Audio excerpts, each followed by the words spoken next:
Welcome, everyone, to another episode of the 12 Days of Non-Alcoholic Beer. My name is Curtis, this is Dave, and this is Jeff. And today, we are trying a very special brew, one influenced by Tom Holland, made by Tom Holland, whichever, Bero Kingston Golden Pilsner, non-alcoholic. I really hope this tastes okay.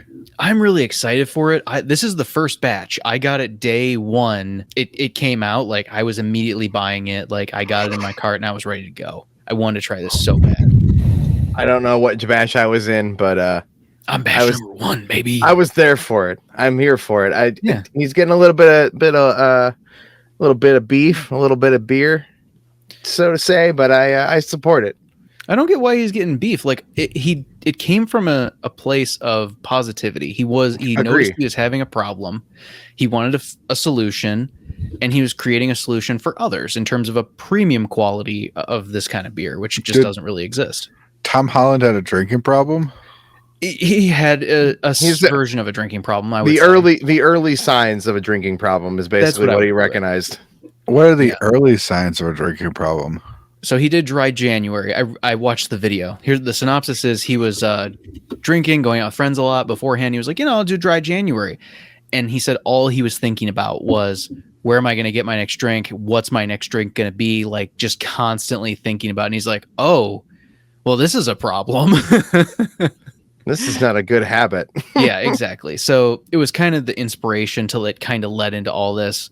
It wasn't per se like he was, drinking to cope or something, but it was an addiction of sorts, which I feel like we can all relate with into one way, shape, or form at some point in our lives. I know I was addicted to sugary sodas at one point. That was a big thing. I was addicted to love. That's better. I mean, truthfully, you technically could be. You could battle with codependency. I know I'm killing your joke there, Jeff, but I don't know. I'm addicted to video games. Video games is what I'm addicted to. I wish I had more time for video games. So do I. I wish I could have opened it like Spider-Man. Ooh, now, holy crap, does that smell good? It smells like a beer. It smells like a real beer. It does smell like a Pilsner, yeah.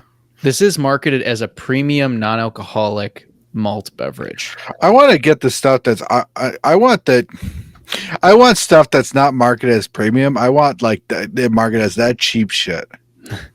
We got some of those, Jeff. I think we might do it today. But I don't want it to say premium. I just want to say not. What's the opposite of premium? Unleaded. I want that leaded stuff. Give me that leaded stuff. This one looks the most like a normal beer to me. Like, it has the right head. It has the right color. I kind of poured a bad head, but that's okay. Has the right smell to it. Damn, Dave. What the heck? Listen. I didn't tilt it early enough. All right. Well, gentlemen, cheers to this premium malt beverage. Cheers. It tastes exactly like a beer. That is the most beer, non-alcoholic beer I've ever had. That's impressive. That's actually really good. I don't think you'd be able to tell. I don't think anybody wouldn't. No, I couldn't tell you. That is the closest I've ever had, and it's a good version of it too. Like, that's a good Pilsner. I will say this, and this is up for debate. I would like to see the alcoholic version of this. That'd be a fair point. I just out of curiosity. So you want to know what the alcoholic version of it is, Dave? Just to be that guy. Yeah. So these are brewed in Colorado. So this is to me, this is a Coors Banquet. A Coors Banquet. You know what? It's not that far. I hate saying that. Like, I hate being like, "Yep, thanks Tom Holland for our very premium, slightly." This one takes my top spot. Yeah, same here. If we're on a scale of these, this is the good one. This is the one I want. Yeah, this is delicious. The question is, how much are you willing to pay for a premium non-alcoholic beer? This one was overall the most expensive pack. Right. And it is marketed as a premium beer. And I want to make sure that's completely understood. This is not like your father's root beer or whatever like that. This is a premium beverage. This is no Natty Daddy. Exactly. Right? So I believe Dave, you'll have to correct me if I'm wrong, because shipping was not included, and it's like $10 for shipping or something. It was like $10 for shipping. I got the 18 pack, so it's. Oh, okay. You got the bigger one, so you got a tote bag. I did not get a tote bag. Oh, I'm sorry. You got chipped. I got you could have just gotten the 12 pack. They have a 12 pack variety pack. Yeah, I figured I'd want more than one. That's fair enough. I might do that later, but yeah, that's I think the one I got was, I want to say $28 for 12. It ended up being in like the $50+ range for everything. It's also including the shipping as well, if I remember. Right. Yeah. That's the total price. I don't remember shipping whatever. Did hit me a little hard. I'm like, the shipping. This is one of those things is where, as a fan of Tom Holland in general, and as somebody who likes to review and taste new things, I kind of paid the premium on this, and I understand and accept that it cost me what it did. Mm-hmm. Do I treat that 18 pack with a little bit of preciousness? Sure I do. I will use these as treats because they are not alcoholic. Therefore, there is no point in drinking as many as I can. Yeah, right. Exactly. There's no point in going, I'm going to drink a 6-pack tonight, as much as I may want to. But the good thing is like you could drink a 6-pack and not feel as bad about it because it doesn't have any alcohol, and so you're keeping your wits about you as well too. Or I can use them the way they're intended, I feel like, to be used, which is to enjoy them one can at a time. And I'm a person that doesn't drink beer to get drunk. I drink it to like have something, like have the beer taste at the end of the day. Yeah. Like, so this is like, be like at the end of the day, I want like to drink a beer without having to worry about its effects. That's what I'm saying. That is this beer, because sometimes I just want a beer, but I don't really need a beer.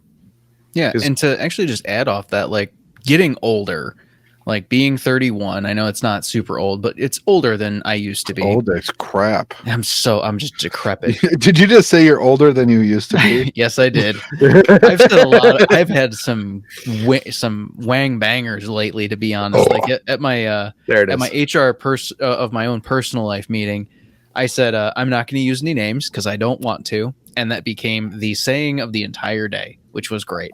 But yeah, so I was going with this. So if I drink actually like an actual beer and say I have like 2-3 during the day or whatever, like during dinner to bedtime or whatever, it really messes with my sleep. Like the alcohol just messes with me. I don't sleep well. I wake up in the middle of the night. I'm like usually hot.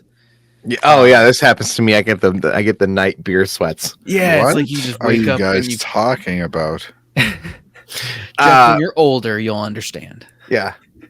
Have you never felt yourself sweating out the beer? No. Oh, Jeff's also the one that can handle alcohol like no other. That's fair. Jeff does have the highest tolerance. Severely Irish. Yeah. That's fair. That's very. That is the worst feeling. Other than being hungover, when you're not hungover but you sweating out the beer, that sucks. Oh, this flavor builds a little bit as like it starts to warm up a little. Like you get more of like almost like a little bit of a hoppiness, and it's a good hoppiness. It's just the flavor develops and like deepens. I like it a lot. It's light enough too that it's refreshing the way a beer is supposed to be refreshing. Yeah. I like it a lot. Honestly, I couldn't tell the difference that wasn't beer. It doesn't pleasant. Have the hot dog water taste. No, and it's smooth. It's smooth. Man, is that tasty. Well, on that note of this crisp, I give it a oh yeah, I forgot. This is like an 8 out of 10. Oh yeah, I'm right up there. 8.59. It's real good.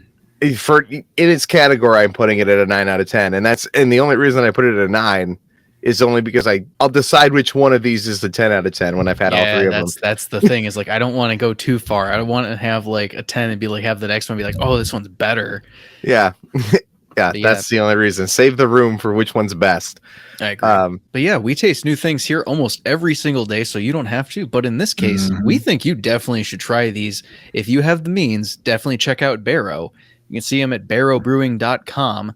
Shipping isn't too bad, and you get a free tote bag if you go over $50. And Tom Holland, if you're watching this, we could get sponsored by you. We could say hi, whatever. I'd love that. Would be so cool. We can make a celebrity appearance for you. I don't think I could make. I don't think any of us could. Be. Can I play blind Spider-Man in a future Spider-Verse movie? Do it. In the multiverse, you just have a 3-second cameo. Yeah, that's it. I play Spider-Ham. I want to swing from a building holding a white cane. That's it. Somewhere in the background. That's it. That's my whole role. I play Peter Porker. Peter Porker. Okay. I'll be the Spider-Man without powers. I just got bit by a spider and I'm just itchy. You're just Peter. I'm just Peter. I'm just an itchy Peter. The spider wasn't radioactive in my universe. I don't get any powers. That's valid. There's got to be a version. I'm just like, oh yeah. Oh, there's probably multiple. Oh, but goodness. Well, thank you all for watching this episode of the 12 Days of Non-Alcoholic Beer. Join us for the next one where we try another delicious or maybe questionable non-alcoholic beer. Find out next time. And don't forget to like, comment, subscribe. Dog.